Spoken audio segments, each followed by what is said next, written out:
pessoal, bem-vindos a mais um episódio Mil Crimes. Eu sou a Bruna, comigo hoje está a Jéssica. Oi, Jéssica. Oi, gente, tudo bom? E a Fabi não tá aqui hoje, porque a Fabi está muito atarefada, então abandonou o podcast. Não se mistura mais com pessoas pobres, entendeu? Agora ela dá DC, né? Não Exatamente. Se mais com a ralé. A gente falou que gostava de Marvel, deu uma treta. Mentira, gente, é só essa semana que ela tá muito corrida. E, bom, tem algum recado pra começar? Não, gente, acho que nenhum recado. Não? Semana está o mesmo caos no Brasil, né, gente? só os absurdos sentam no Twitter, dá vontade de chorar em posição fetal. Mas é isso, gente. Só chorem no chuveiro, mas não usem temperatura muito alta pra não ressecar a pele, tá? Boas dicas. Gente, um beijo super, super especial pra nossa ouvinte e apoiadora que tá aqui ouvindo, a Cassandra, porque no episódio passado terminou a gravação, ela começou a entrar em trabalho de parto. Verdade! E nasceu o bebê, o Owen. Então, beijo, Cassandra e seu Nenes. Espero que vocês estão bem agora. E é isso, gente. Olha aí, a gente acompanhando. Mal nasceu, já é apoiador. Já é apoiadora aqui do podcast, ao nascer, é verdade. Ela disse que vai fazer pra ele um apoio. Com o nome dele já. Já vai pôr o nome dele um apoio prévio. É tipo investimento. Não, ele nasceu já fã do podcast, não precisa pagar, não. Tem vitalício, fala pra ele. Já. Nossa, é verdade. Já, só que ele tem que ter mais de 18 anos por causa do assunto do podcast, né? Então, se existir ainda até lá... Se estivermos vivos até lá, o mundo não explodir. Daí ele vai poder escutar de graça. Então, parabéns, Cassandra, muitas felicidades pro Nene. E os agradecimentos para os novos apoiadores hoje vão para Tássia Teodoro, Tabata Gomes e Bruno Pereira do Nascimento. Muito obrigada, pessoal, pelo seu apoio. Se você quiser... Lembrando que vai ter sorteio para apoiadores também. Lembrei disso agora, não dá para esquecer. Dia 15 do mês que vem agora de... Que mês que vai vir agora? Junho, né? Uhum. Pra mim todo dia é igual. Quarentena. Gente, dia 15 de junho, vou fazer um sorteio de um livro da Intrínseca que a gente tá recebendo direto. E se der tudo certo, todo mês vai ter esse sorteio para apoiadores, tá, pessoal? Então, se você apoiar com qualquer valor, você já tá participando. E é isso. Então... acho que é isso, né, gente? Beleza, então. Bora lá pro caso de hoje, então.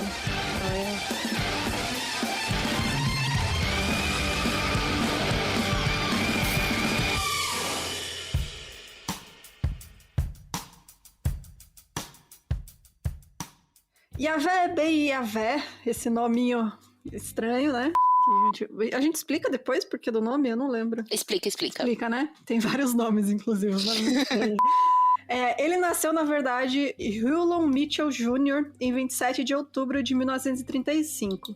Ele era o mais velho dos 15 filhos de Hulon Mitchell Sr., que era ministro da Igreja de Deus em Cristo, que ficava em Oklahoma, em Anticoia, Enid. Muitos nomes estranhos. E a mãe dele era Pearl Mitchell, que era pianista da mesma congregação. A infância foi de relativa pobreza, agravada pela marginalização causada pelas leis de Jim Crow. Para quem não sabe, as leis de Jim Crow eram as leis de segregação do apartheid americano, né? Porque eles não chamam de apartheid, não sei porquê, porque foi o apartheid, né? Que segregavam negros e brancos e acabou, né? Fudia com a vida de todo mundo, né? Que era negro, basicamente isso. Então, desde criança, ele se gabava que o seu QI era tão alto que não poderia ser medido. Olha só. A autoestima pouca, hein? Nossa, imagina essa criança, né, velho? Quem que aguenta? Puta merda.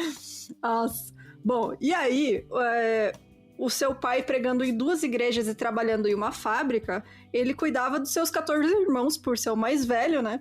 Cumprindo as regras restritas de seus pais baseadas em conceitos religiosos. Se alguma das crianças descumprisse as regras, todas as crianças eram punidas com chicotadas. Nossa, cara, que pesado.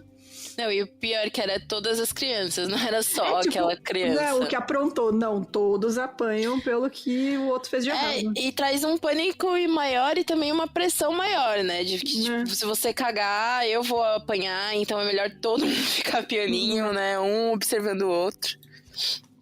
Ao longo da sua vida, Ulon adotou várias práticas religiosas e alegou que sabia que era divino desde os seus 3 anos de idade. Né? Só somando essa autoestima. Caralho, o menino era tipo Jesus e o Einstein ao mesmo tempo, né? Criança, tipo, caralho, mano, que isso? Meu Deus, cara, mas de uma criança assim, com eu devia ser uma criança super insuportável. Nossa, cara, insuportável. Criança que se acha inteligente é muito insuportável. Gente, adulto que já se acha inteligente.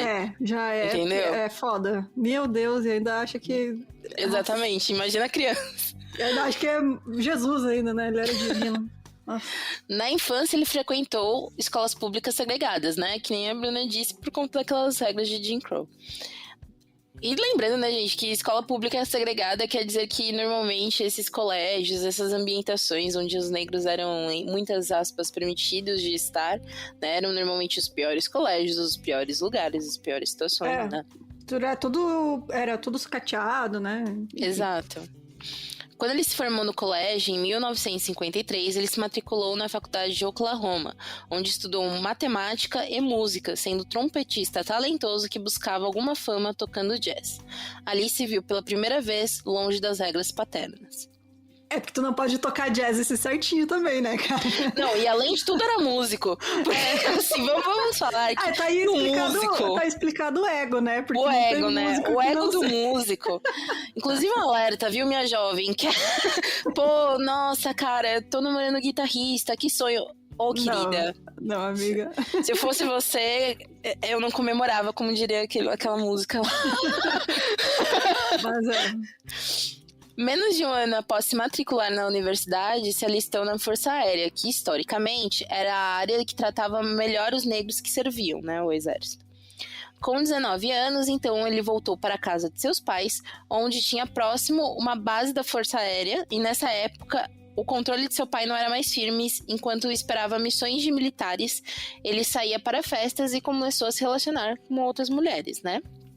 Finalmente começou a viver, né? Ele saiu do controle do pai, aí, tipo... e aquela coisa, né? Foi pra faculdade, foi pra Força Aérea, voltou pra casa, mas também agora já conheceu o mundo, né? Exato. Vai querer segurar, não dá, né? Não vai segurar mais.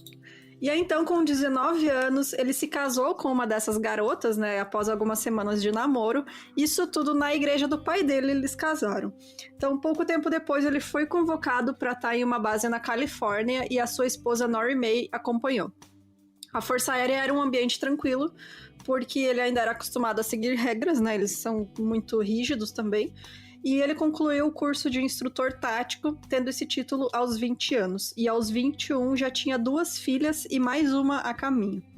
Nessa época, as movimentações sociais negras tinham uma visibilidade, e então o Hewlon se sentiu tocado com as palavras do Martin Luther King, que explicava que os líderes cristãos tinham a obrigação moral de lutar contra o racismo. E essas palavras fizeram ele refletir sobre o serviço militar, porque estava lutando para um país que não ajudava ele e muito menos ajudava a comunidade negra. Então, em 57, o período de serviço terminou, então ele e a sua família voltaram para Oklahoma. É aquela, né, os negros no exército eram bala de canhão, né? Mandavam eles pro front, mandavam fazer os negócios mais merda, né? Porque eles eram, tipo... como é que fala? Que dá pra usar, né? Que, tipo... Sim, não vai era, fazer tipo, falta, objeto, né? de frente mesmo, Exato. né? Um escudo. Isso. E, ao mesmo tempo, é aquele lance dele se colocar, né? Tipo, por exemplo, quando ele coloca... O Martin Luther King, ele é importante também lá nos Estados Unidos, porque, querendo ou não, é um país cristão, né? Sim. E quando ele fala que a importância dos pastores, enfim, toca toda a comunidade negra, né, a partir desse momento. Então ele começa a refletir, querendo ou não, ele gostava muito de religião e de ordem, né, de regras e enfim, então isso tocou muito ele, né. Ele estava muito se questionando sobre as religiões e se sentiu atraído inicialmente pelos Rosacruzes, né? Inclusive, eu lembro que teve uma época que eu saí pesquisando sobre Rosa Cruzes, muito difícil, gente. Não sei lidar com comunidades secretas. Mas eles têm uma igreja belíssima, pra quem mora em São Paulo, perto do ACD, em que tem uma esfinge, sabe? Eu ficava, gente, que Cara, sabe que eu acho que é isso que tem aqui perto? Tem uma universidade deles aqui. Aqui no meu bairro. Os Rosa Cruzes, basicamente, eles são uma religião de estudo. Sabe? Eles então estudam muito questões de religiosidade, né? Sim. Então, é isso, sabe? Eles estudam religiosidades. É o que tem aqui perto, porque eu já passei várias vezes, a gente vai caminhar aqui pelo meu bairro, em Chapecó, e eu e meu namorado, ele passou uma vez na frente desse prédio, e é tipo, bem grande, assim, parece uma universidade mesmo, e diz lá, como é que tem uma placa, enfim. E ele falou, meu, tem uns negócios egípcios lá na frente, eu não sei o que. Eu ficava sempre tentando entender. E aí tinha um colega meu que ele era pique místico, entendeu? Então ele sempre se envolvia em coisas, e aí tinha esse lance dos Rosa Cruzes. E o lance dos Rosa Cruzes é que um puxa o outro, sabe? Sim, tipo maçom, né? Maçonaria. Tipo maçonaria, né? Tipo, não é uma secreto necessariamente, mas é meio que estudos. Você precisa né? ter um padrinho e tal, né? Não sei se precisa, enfim. Cara, eu moro no meio, exatamente no meio da... Eu vou falar... As pessoas vão se sentir ofendidas, mas, né? Gente, eu moro no meio dos malucos aqui. Aqui é a rota dos malucos, porque tem esses aí num canto, aí no outro tem um que chama... Putz, como é que é o nome agora? Eu esqueci, mas é uma outra seita que tem aqui perto. Aí pro outro lado tem os Mormon e pro outro lado tem a Universal. Então eu tô tipo no Triângulo das Bermudas. E você é ateia. Eu no meio, né? Eu no meio de tudo isso. Gente, sério, é bizarro mesmo. Mas, né, tudo bem. Sim. Nori não se sentiu, Nori, né, a esposa dele, né, não se sentiu confortável sobre essas descobertas ocultistas de Ullum. Então pediu o divórcio, né? Tipo, ó, esse cara aí, ó, tá tendo umas pira nada da hora, né? Ela devia ser mais conservadora, né? Mas sim, e ela conheceu lá em Andy, Oklahoma, uma cidade pequena, cristã, de repente vê um cara, né, que nem eu falei, Rosa Cruz é muito sobre estudo, sobre ocultismo, enfim, né? E, gente, o ocultismo não é necessariamente anticristo ou coisa do tipo. É só estudo religioso. Exato. Né? Então, mas só de não seguir, por exemplo, tanto a premissa cristã de pastor como foi a vida inteira dela, né? Ela não deveria mesmo se sentir confortável, né, gente? A gente tá falando dos anos 50, né? Uhum. Em 1958, com 22 anos de idade, né, ele aproveitou a lei que dava suporte a militares e familiares em relação à faculdade, se matriculando em psicologia na Phillips University em Enid, se tornando um dos primeiros alunos negros da instituição. Ele passava horas estudando sobre questões raciais, o governo norte-americano, história, guerras e líderes mundiais. Gostava de analisar o que fez as pessoas amarem e temerem grandes governantes, né? E tá no mesmo caminho do Jim Jones, né, cara? Tipo, começa se interessando, fazendo uma coisa... que massa, né? Movimento negro, pá. Só que, né? Como o Jim Jones, o ego dele, né? O ego dele já tava ali, né? Tipo, estou destinado ao sucesso, né, cara? Eu sou super foda, enfim. Sim, mas e o louco que normalmente, né? Quando a gente pega dele, da galera que achava que era alien, esqueci o nome, amiga, agora. Putz. Você sacou, né? Não é cientologia, não. É os malucos lá que se suicidaram. E mesmo no tipo de coisas que, enfim, por exemplo, os seguidores do Osho, por exemplo. Quando a gente pega todos esses líderes religiosos, dificilmente você vai ver um cara que nunca estudou sobre isso. Sabe? Sobre esses controles e tudo mais. Né? Então, bestas não são, sabe? Exato, né? Bestas não são. Então, e é isso. É que não é à toa que eles são líderes, né, cara? Os caras já tem que ter... Tu tem que ter uma inclinação já pra isso, né? Se você vai ser líder de uma seita, você tem que ter já essas qualidades, né? Entre aspas, qualidades de ser um líder, né? De convencer as pessoas, enfim. Heaven's Gate, isso. Obrigada, pessoal que tá ouvindo a gente. Bom, e aí ele participou de muitas movimentações da NAACP, que já apareceu aqui em outros episódios, para quem não lembra. Algumas vezes, né? É a Associação Nacional para o Progresso de Pessoas de Cor. Naquela época eles eram muito ativos, né? Então, todos os casos que a gente pegar daquela época, que envolve questões raciais e tal, e vai ter essa galera no meio. E ele até ajudou a organizar um protesto e assim se tornando um dos líderes dos direitos civis em Oklahoma. Em meio a tudo isso, ele estava enfrentando o processo de divórcio com a Nori, mas ela não apareceu no julgamento, então ele pediu a custódia exclusiva dos seus 4 filhos. Ele passava finais de semana discutindo psicologia com outros alunos da sua faculdade e alguns ex-professores lá o consideravam brilhante. Então, após se formar na faculdade aos 24 anos, ele se matriculou em Direito na Universidade de Oklahoma, sendo o único negro da classe. Então, ele era realmente muito inteligente, né? Tipo, todo mundo achava que ele era... Não, e se você pega... Porra, ele é um cara preto que estudou em... Que nem eu falei, gente. Jim Crow, os colégios não eram os pontas de linha. E ainda assim, ele conseguiu estudar. Ele foi pro exército, estudou música, estudou... Sabe? Ele tinha 4 filhos, começou a cuidar com custódia dos 4 filhos e ainda assim estudava. Sabe? É muito... O cara realmente, se ele usasse isso pro bem, né? Foi o problema que subiu pra cabeça, né? Como sempre. Exatamente. E aí é isso. Ele conheceu, então, a Chloe Height, de 27 anos, que se preparava para o doutorado em educação, com um estudo voltado para a educação de crianças negras, né? Ou seja, até as pessoas que ele se envolvia, né? Eles acabaram se casando no início de 1961.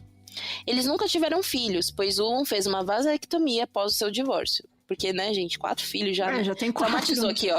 Ele veio de uma família de 15, né? Ele falou assim, minha família é muito produtiva, né, cara? Nossa, não, porque você pensa, ele tava com 22 anos, já tinha 3 filhos. Nossa, cara, é demais mesmo. É demais.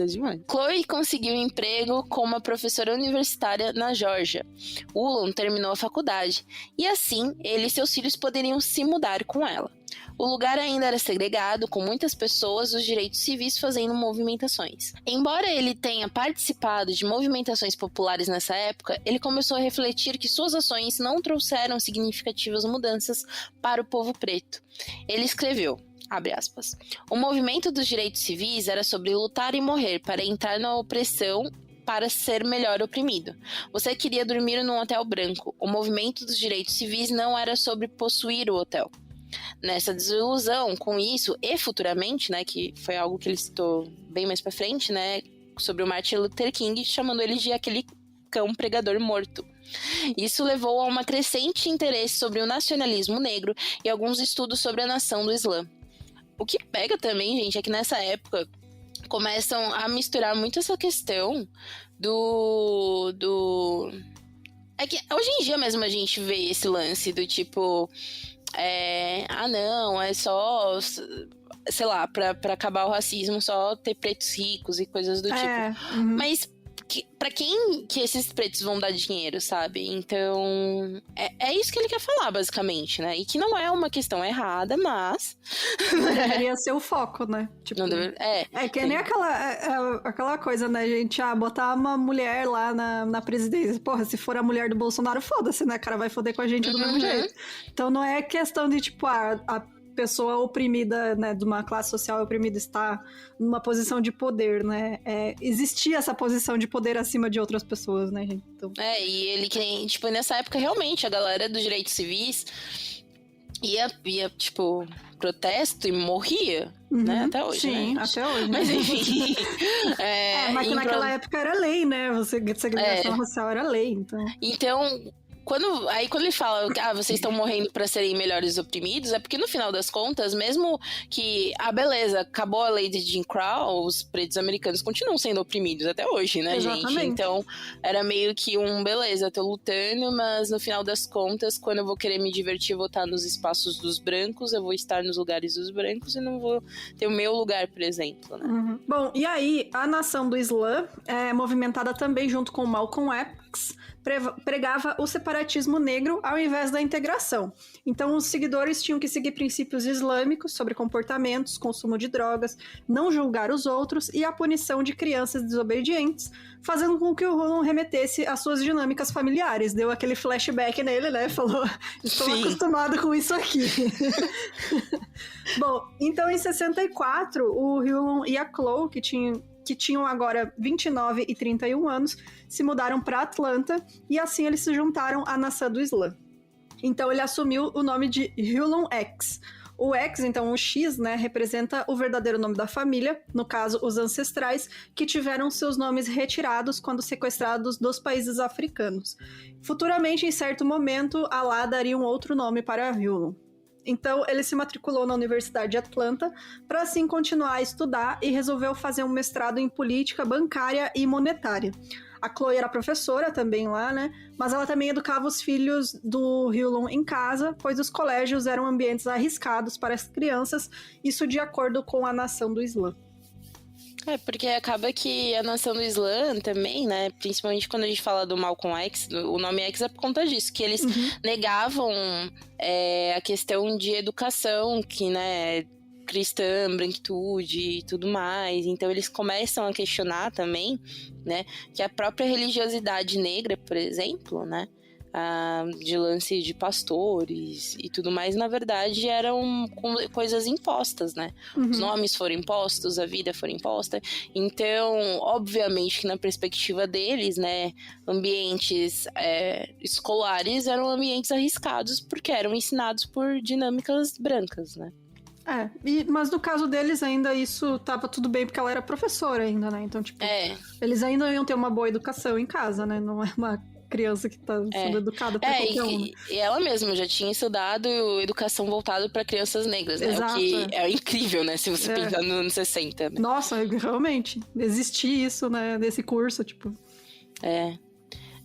Em 1965, ele se formou em mestrado com 29 anos. Ou seja, muito novo, cara. Cara, muito novo, velho. Nossa. Não, tanto que esse cara estudou e, tipo, sabe, num prazo de... Começou a estudar aos 20 anos, né? Um prazo de 9 anos. Eu reclamando da minha única faculdade. Eu falo, nunca mais eu vou. Não quero nunca mais essa desgraça.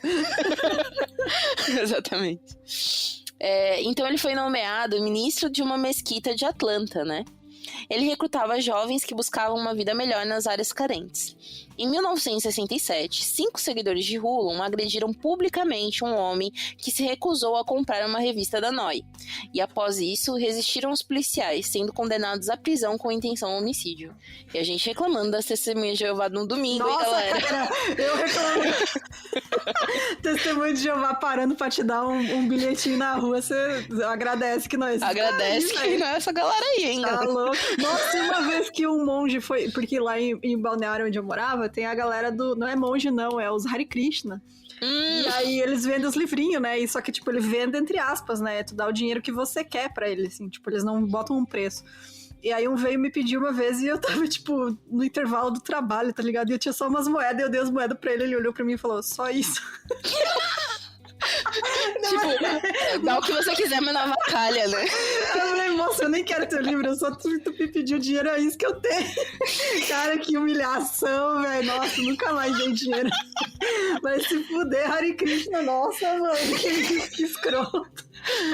Ai, gente, a gente precisa criar um podcast de recortes do 1001 com frases da Bruna, tipo, vai se fuder, Hare Krishna. Né, isola o áudio pra gente ser cancelada toda semana por algo diferente.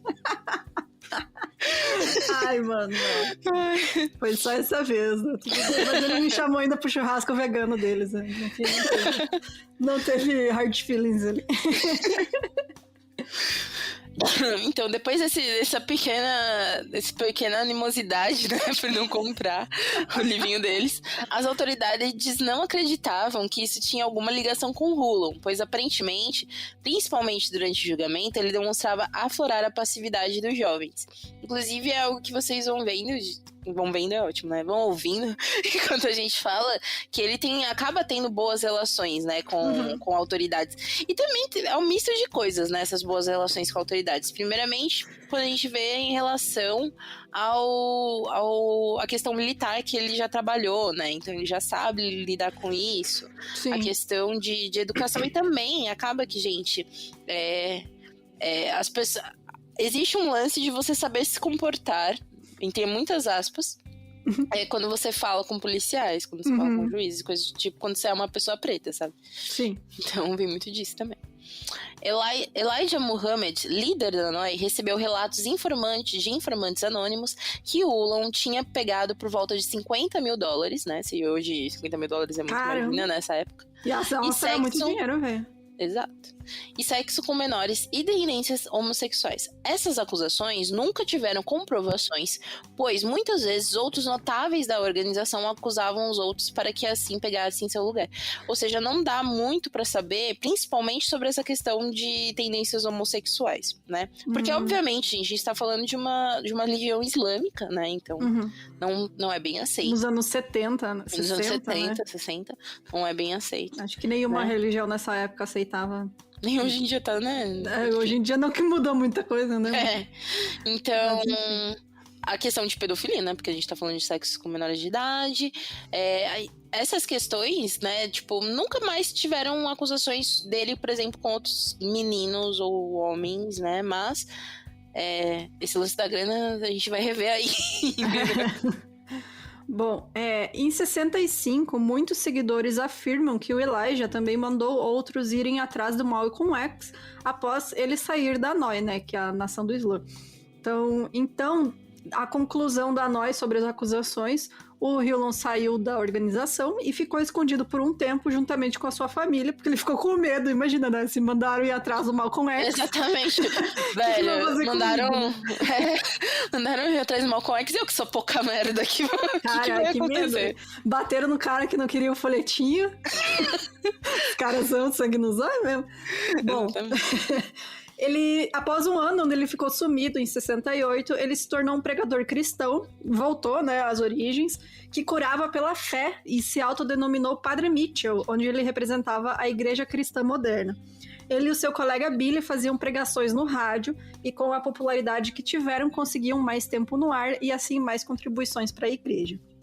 Então, nessa época, o Ullman usava roupas brancas e andava pela cidade com sua limusine branca, tendo uma casa nas colinas e na sua garagem 2 Cadillacs Eldorados. Olha que beleza, olha só, a fé realmente, né, move montanhas. Move montanhas, como o Cadillac. Como o Cadillac. Montanhas de dinheiro, querido, não especifiquei a montanha. Caramba, velho, cara, olha só.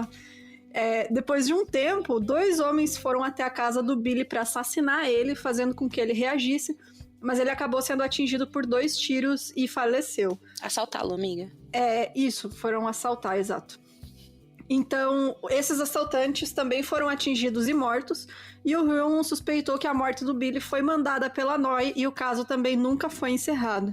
Então ele ainda tava naquela, porra, os caras, agora eu tô mais importante, né, tô rico, os caras vão vir atrás de mim de novo. Exatamente. E dá super pra desconfiar que era NOI, né? De repente, então, do nada. Né? Mandarem ir, tipo... Ele fugiu, ele mudou o nome e tudo mais, mas não é como se, né, tivesse saído do país, sabe? Tipo... Tava por ali ainda. Tava chamando atenção, né? Virou uma figura pública. Sai tipo, com uma limusine branca todos os dias. Com uma limusine branca, discreto, né? O cara é tipo tio Patinhas do mal, assim. Como é que é aquele do... É o do Demolidor, né? Que usa branco. Sim. É o Fink. É o Fink? É o Fink. Eu acho que é. Olha os fãs de quadrinho me batendo. Desculpa, Fabi. Bom, enfim. Estamos sem a consultora oficial aqui de quadrinhos. Consultora de quadrinhos, fica aí. Aquele cara que só anda de branco lá, que é o vilão do negócio. Esse aí. É isso daí, gente. Quem sabe, sabe.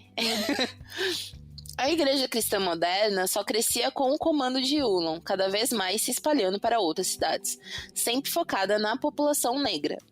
Com 33 anos, ele carregava um cetro e usava uma coroa de ouro, enquanto era chamado como rei pelos seus seguidores. Cara, Isso escalou de uma maneira. Do nada, assim, né? Ninguém tava esperando, mas tava ali ele com uma coroa.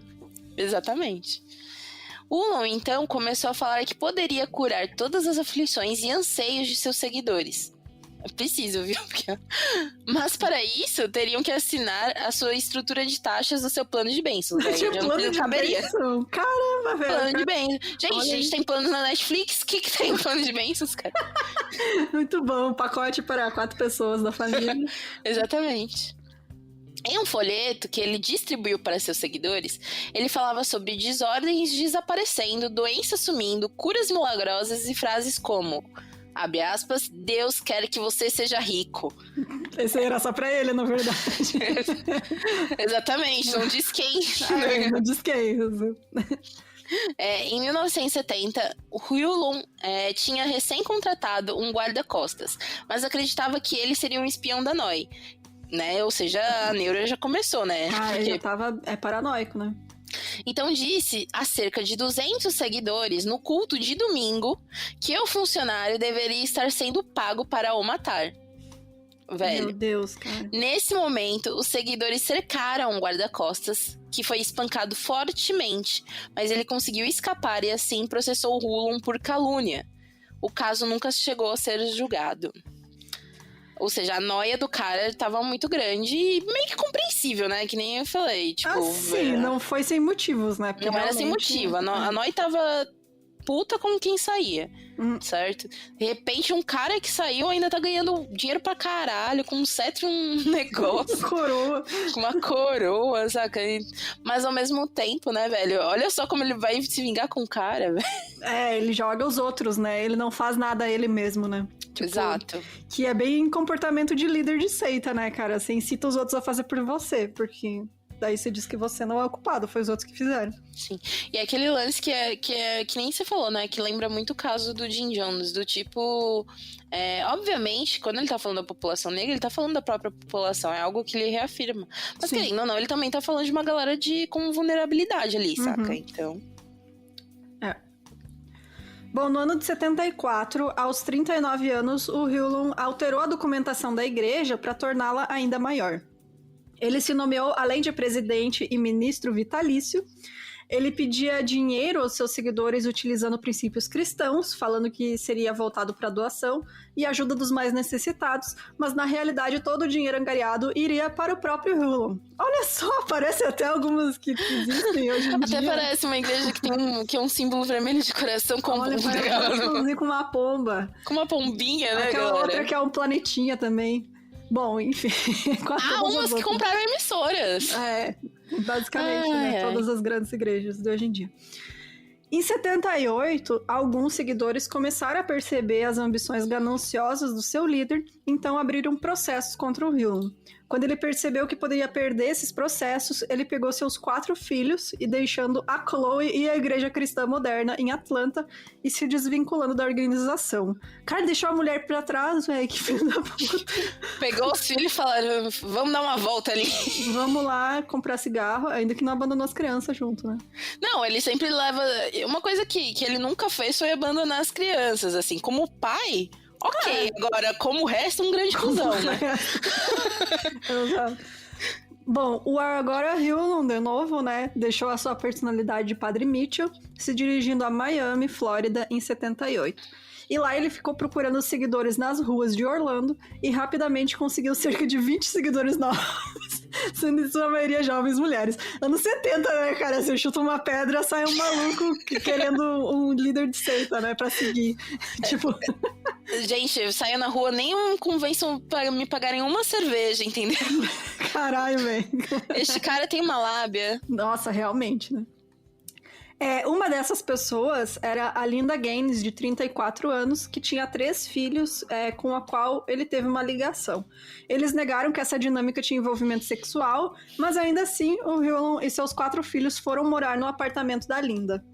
Mano, o cara convence tanto que, suponhamos que realmente não tinha envolvimento sexual.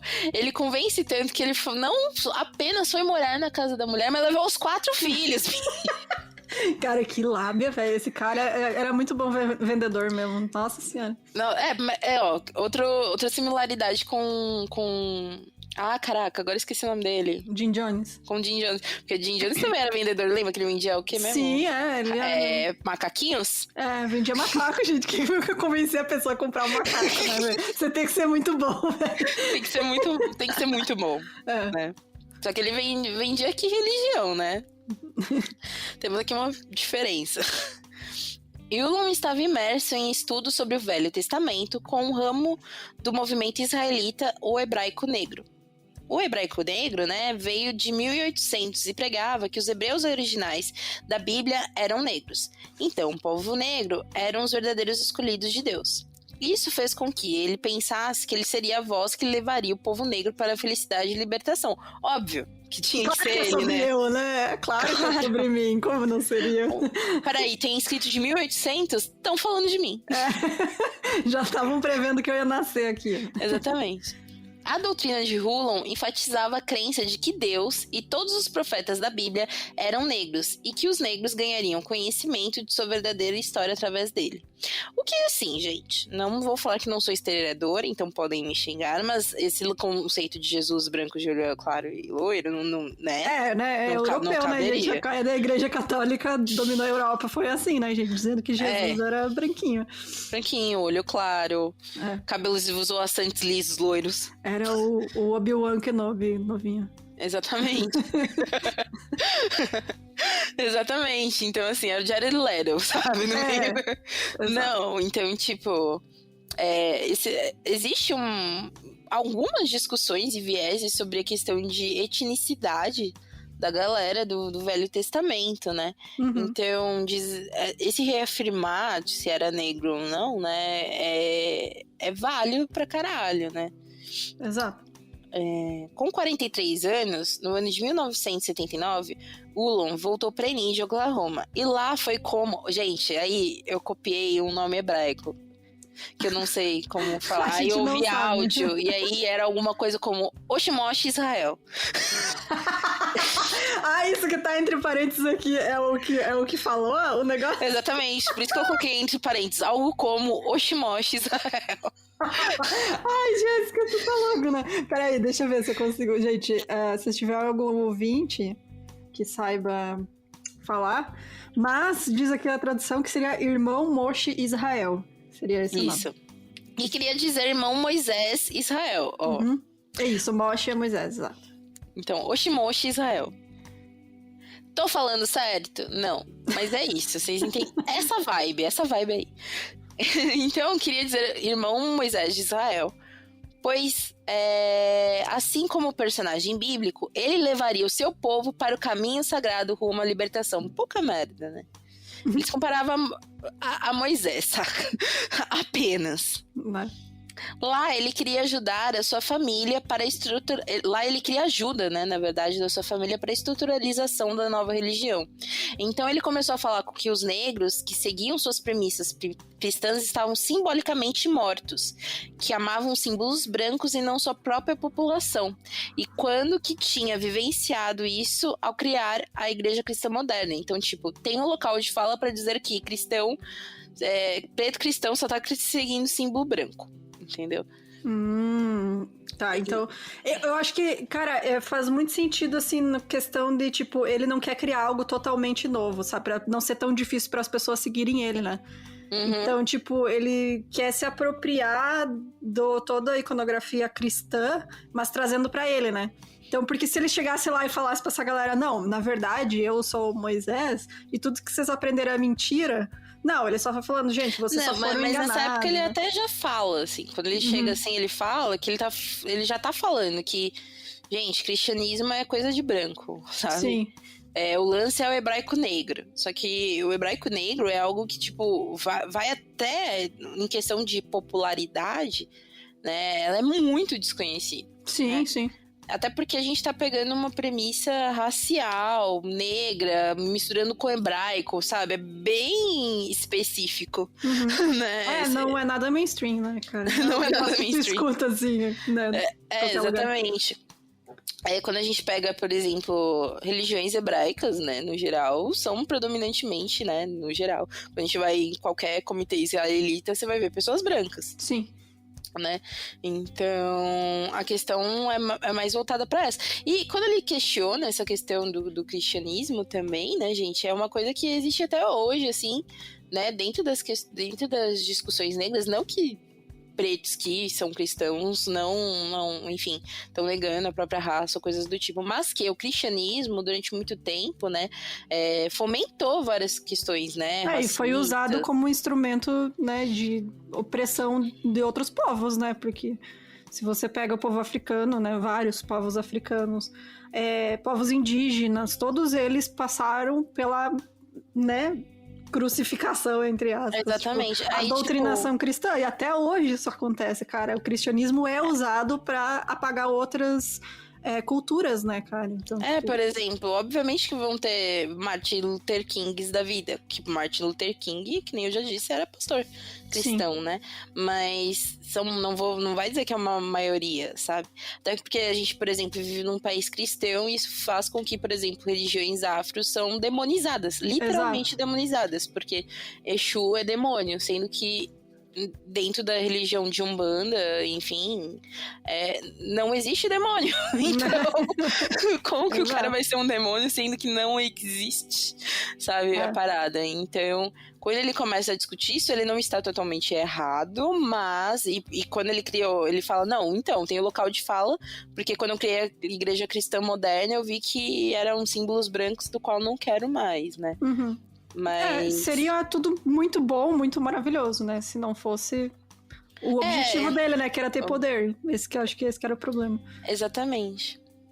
Bom, mesmo não tendo o apoio de toda a família, que ainda permanecia na doutrina cristã, ele começou a dar palestras todos os dias em um colégio. O seu irmão Marvin e a sua irmã Jean resolveram ajudar, e a Jean conseguiu recrutar mais de 20 pessoas para seguir os planos do Hulan. Querendo aumentar o número de seguidores, ele decidiu que a melhor coisa a se fazer era se mudar pra Miami. Ele falou, lá onde tem mais maluco que vai me ouvir. É Miami ou Los Angeles, né, cara? Não tem. A Califórnia é terra de maluco. Acho que a praia, né? Alguma coisa no ar. Marizinha. A gente sabe que praia leva surfistas e surfistas são o quê? Cara, realmente, na praia tem só a galera louca. Bom... No contexto, na verdade, de Miami, era uma população negra oprimida pelos brancos e as áreas onde os negros eram predominantes estavam sendo tomada por imigrantes cubanos. Ele enxergava a população negra dali como coagida pela situação, então conseguiram absorver mais rapidamente a mensagem, até então empoderadora. O problema é que no final dos anos 70, seitas em Miami era o que mais tinha, né? Porque a gente já falou de várias aqui que tinham nessa época. Ou seja, ele precisava se destacar, né? Era essencial que ele tivesse o apoio dos irmãos e dos seguidores dele, porque a concorrência tá ali, né, cara? Você tem que ter um diferencial. A concorrência dos malucos tava aqui, cara, ó. Tinha um maluco em cada esquina falando, né, da sua seita e tal, e, tipo, você tem que se destacar, se vira aí.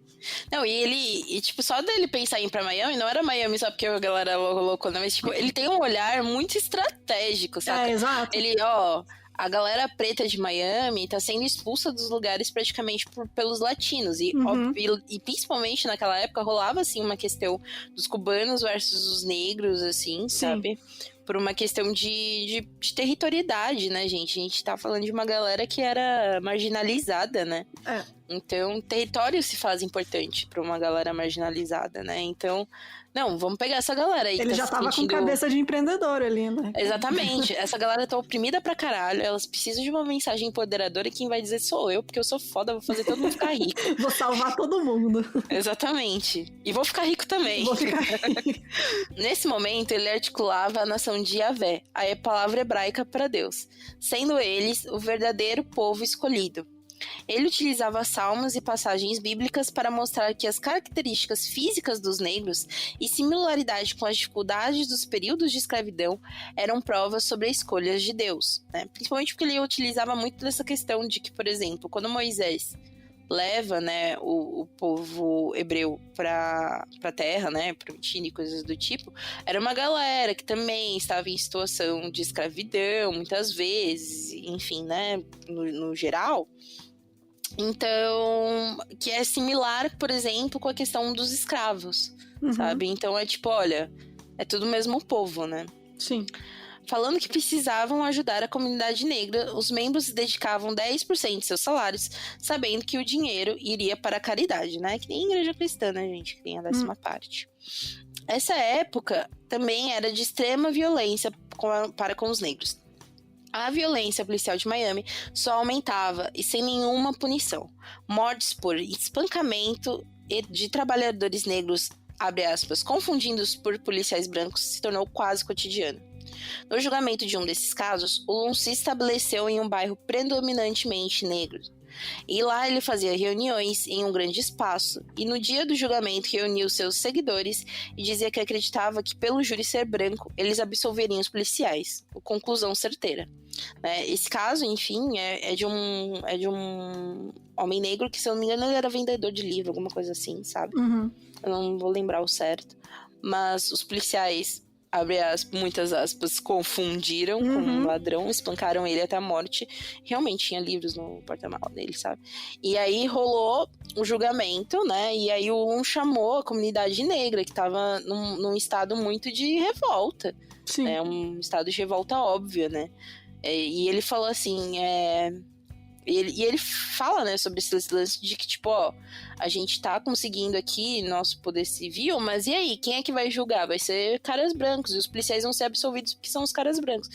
E ele acertou, né? Errado não tá. É o que Exatamente. acontece até hoje, né?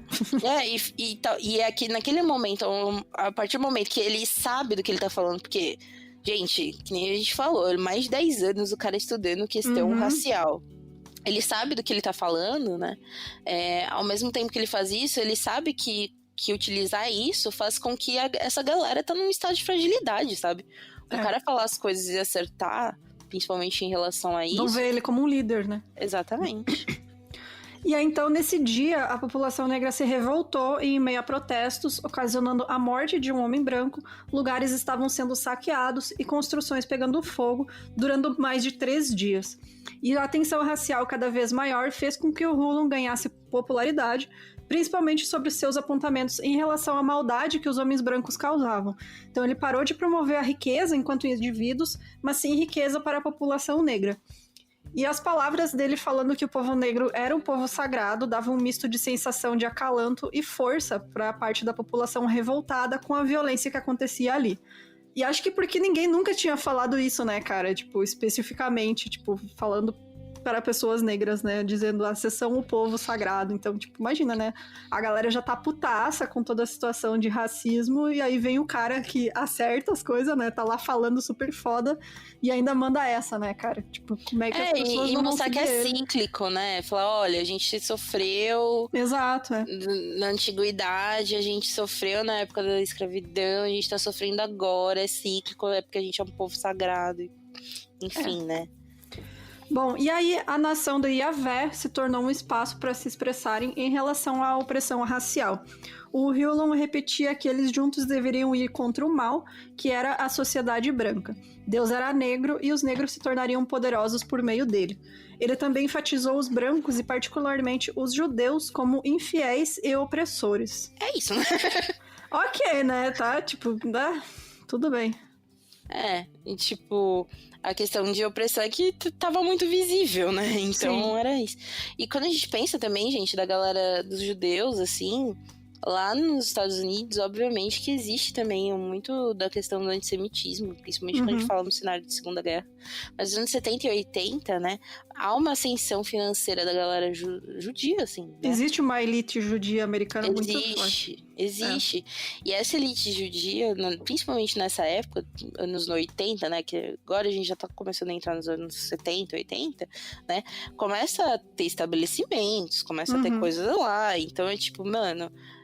ele falando assim, então, esse povo aí também seguia Moisés e olha como eles tratam a gente, sabe?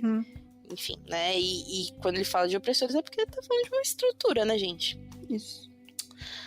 Em seus ensinamentos, Ulon disse a seus seguidores que usassem brancos com túnicas que iam até o pé, afirmando que aquele que vencer o homem branco, esse se vestirá de vestes brancas. Inclusive, curiosidade, eu pesquisando assim, eu mandando assim no grupo, eu falei, gente, seita mais bem vestida. Eles eram muito estilosos, velho. Nossa, cara, gente. Vocês vão ver, a gente vai postar foto, eles eram super estilosos.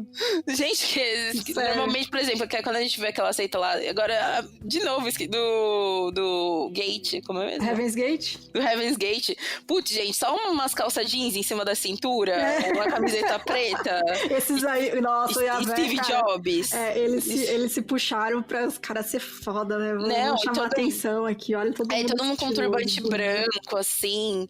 Todo mundo com uma túnica ajustada no corpo, sabe? Não era... Tipo, eu falava, gente, elegantíssimos. Elegantes. Aí ele abre aqui, né? Somos propriedades dos brancos. Enquanto mantivemos seus nomes, né? Que foi outra lição, levando muitos seguidores a assumirem nomes bíblicos, muitas vezes adotando o sobrenome Israel, e também obrigando novos primeiros nomes retirados da Bíblia, né? Ele meio que misturou também com a questão da Noi, né? Que a Noi tinha esse lance dos nomes. É um comportamento de seita bem comum, né? Porque você tá, tipo, descolando a pessoa do que ela era antes e trazendo ela pra dentro da seita, dizendo, não, aqui você é outra pessoa, né? Quem te conhece lá fora não te conhece aqui dentro, enfim. É outra identidade, né? Exatamente. Nesse momento, ele já tinha assumido o nome Moisés Israel, né? Facilitando pra mim, né, dizer, inclusive.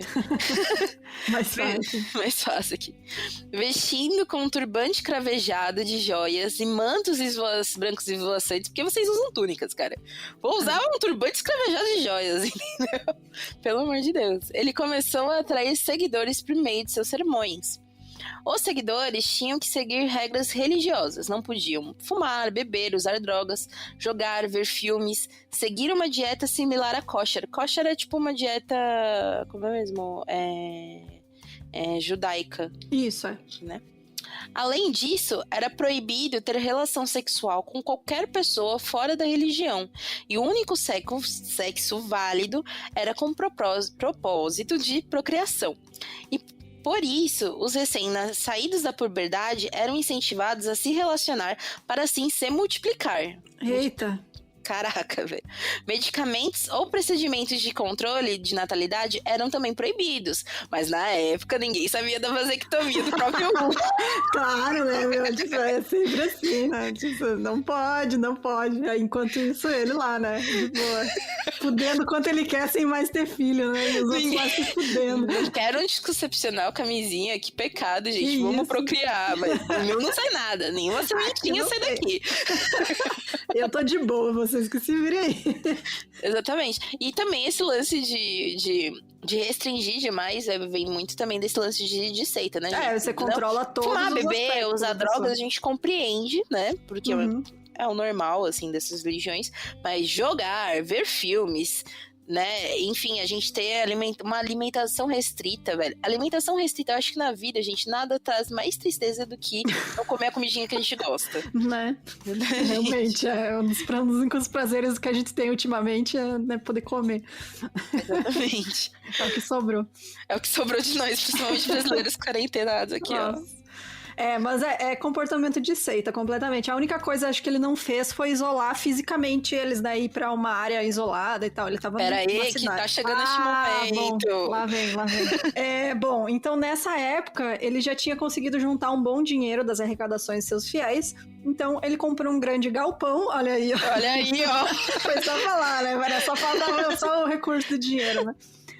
Criando um complexo de uso misto conhecido como Templo do Amor. Que nominho aí, cara. Além de tudo, era estiloso nas roupas, bregas nas palavras. Nossa, cara, que nome de motel esse aí, pelo amor. Eu fiquei imaginando um motel Templo do Amor. Bom, esse lugar... Agora eu li o João. Agora, nosso apoiador, Templo do Amor, que não pode transar. Então... Eu acho que ele fez de propósito, filho da puta, né? Bom, era localizado no enclave historicamente negro de Liberty City, que fica em Miami. Ali, muitos seguidores viveriam em uma comunidade para dedicar suas vidas a Deus de maneira completa, sendo uma nação dentro de uma nação. Cerca de 30 seguidores viviam lá inicialmente, tendo toda a infraestrutura como se fosse um bairro, fazendo com que não tivessem necessidades de sair. E aí chegou a parte que eu achei que não ia chegar, né? Isolar fisicamente seus seguidores. Não, você falando, eu falei, amiga, só lê o próximo parágrafo. Que é o que todas as outras seitas já fizeram e que ainda dá certo até hoje, que fazem. Que você tá isolado, né, cara? O teu mundo agora é aquilo ali, é a seita, você não precisa mais do mundo de fora. Inclusive é visto como o mundo lá fora, né? Uma coisa ruim e tal, e tudo de bom tá aqui dentro. Exato.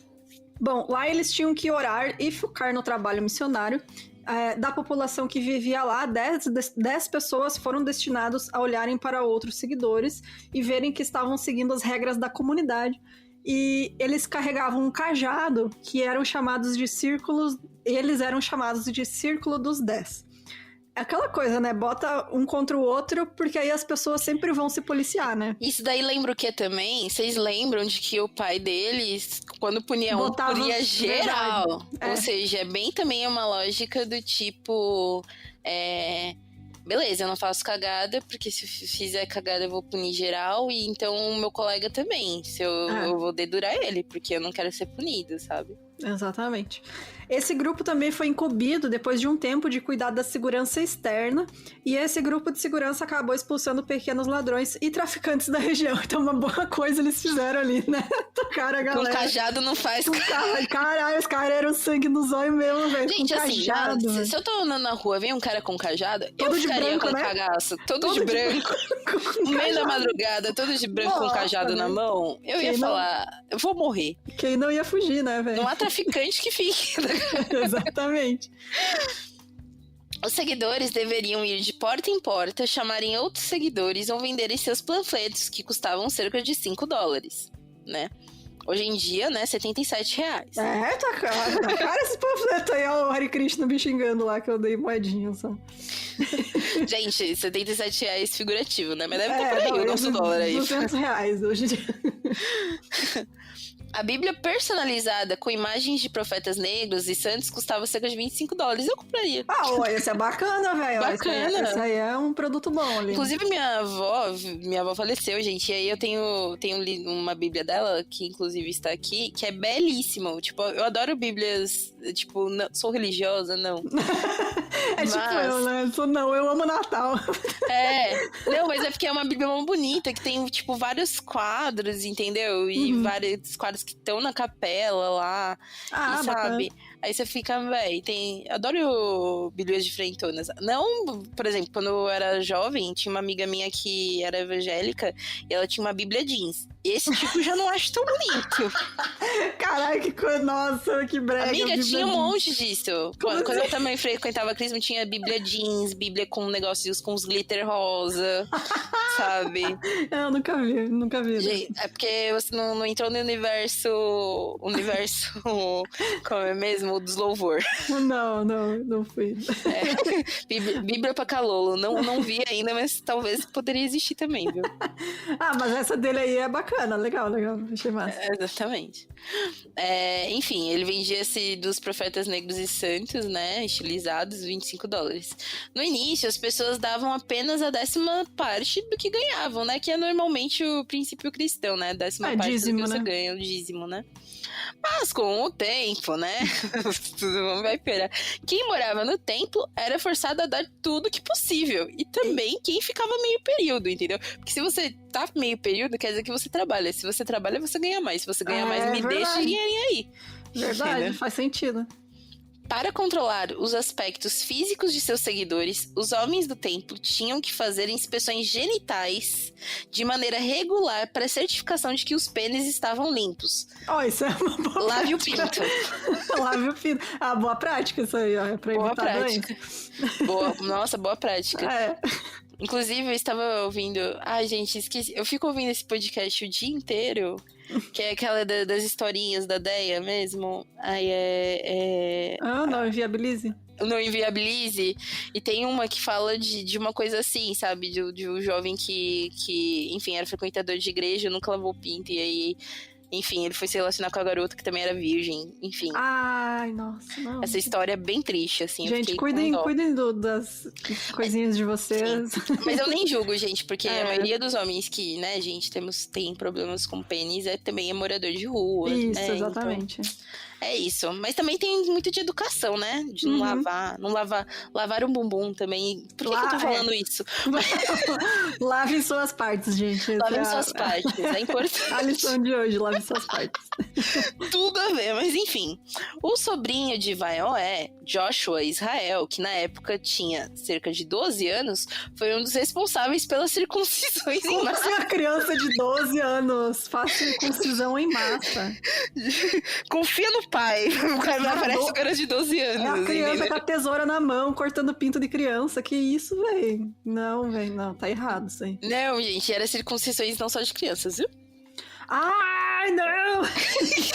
Nossa, eu nem tenho pinto do eu. Nossa, gente, não faz isso, não. Eita, que triste.